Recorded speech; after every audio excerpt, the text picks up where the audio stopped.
So here are the chopped dandelions, and I just have them sitting in a bowl of cold water.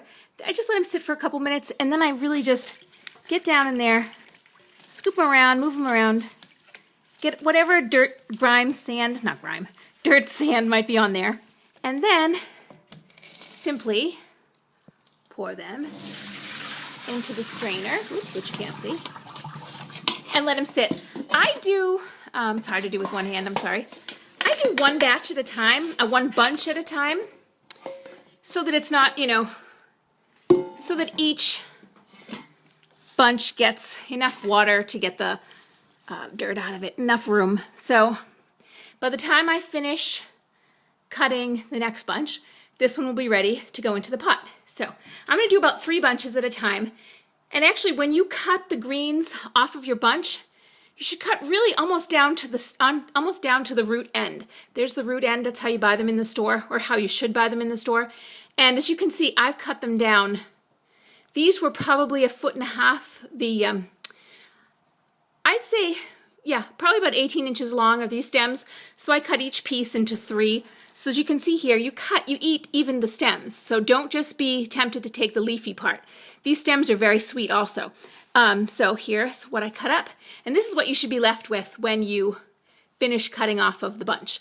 I'm going to go cut the other 2 and rinse them out and be back to put them in the pot.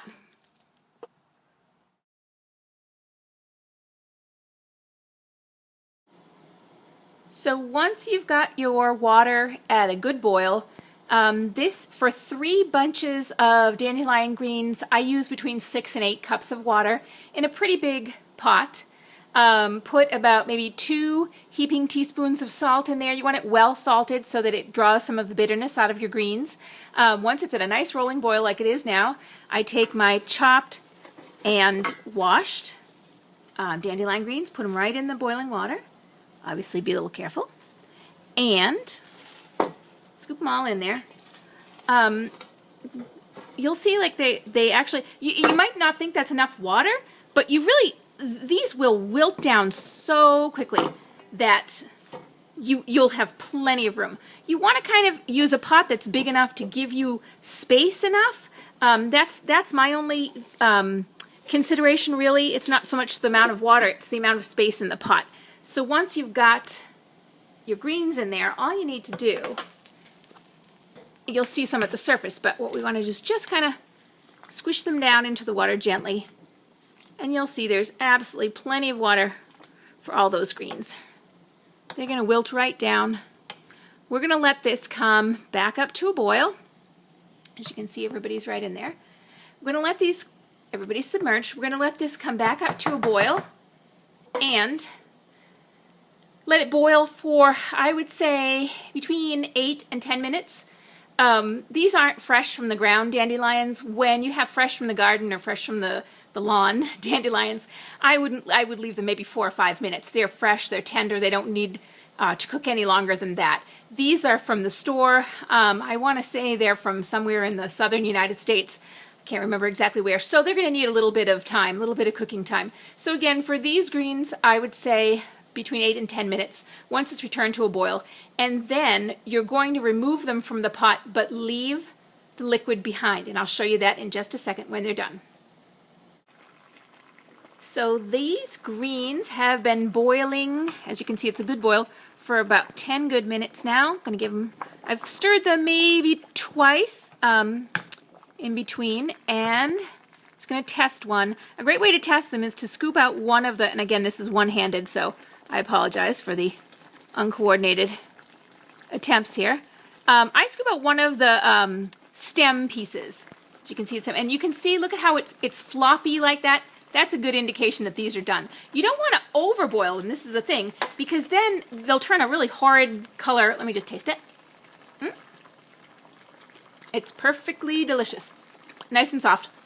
You don't want to overboil them because they'll first of all turn a horridly dark color, and they will just be tough and stringy and terrible. These are tender and perfect. So now, what I told you before, don't take the pot and just strain it over the sink. You want to actually scoop out the greens, and I use a a set of tongs for this, because you want to save this liquid. This liquid is absolutely packed with vitamins and minerals. And I mean, this is not any kind of medical advice. This is Yaya's advice. But always drink this tea when you have congestion. It's also a great diuretic if you want to just lose some water weight, or you've eaten a lot of salt and you want to kind of get rid of that puffiness. So I'm not going to scoop every last green out because it will take me a bit of time with one hand. But just to show you, these are the stems. Again, these are the ruddiest part, the stringiest part. You want these to be nice and soft, just floppy like that. See that? That means these greens are done. So you'll be left with this kind of brownish amber color water. That's the tea. That's what you want to keep. And you can actually drink it hot, drink it warm right now. Or what I often do is let it cool and mix it with a little bit of mint tea, because it can be a little bit not unpleasantly strong, but you know, it's not the most delicious thing in the world. And so I mix it with a bit of mint tea, and you can, there they are, they're all beautiful, ready to go. I will mix it into mint tea, and I will put them into ice cube trays, and then you can just pop them out whenever you need them, because they really do have some wonderful qualities in it. And again, there's the color. It will be kind of like an amber color. I'm going to scoop the rest of these greens out and bring them over to the table to dress with some really beautiful olive oil I just got from Greece. I'll show you, and a big half a lemon. I'll be right back.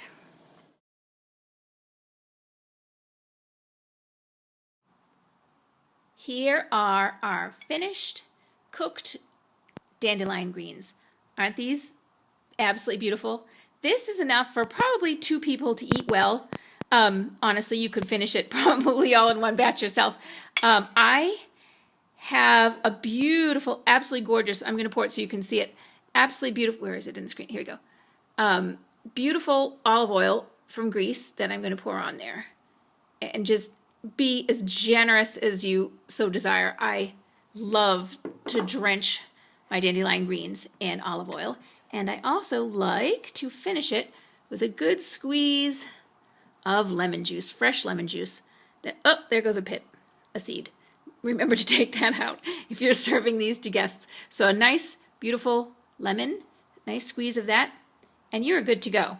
This is one of the most satisfying, simple, gorgeous, simply perfect meals that you will ever find in any culture of cooking. Certainly one of the most delicious and finest in Greek cooking.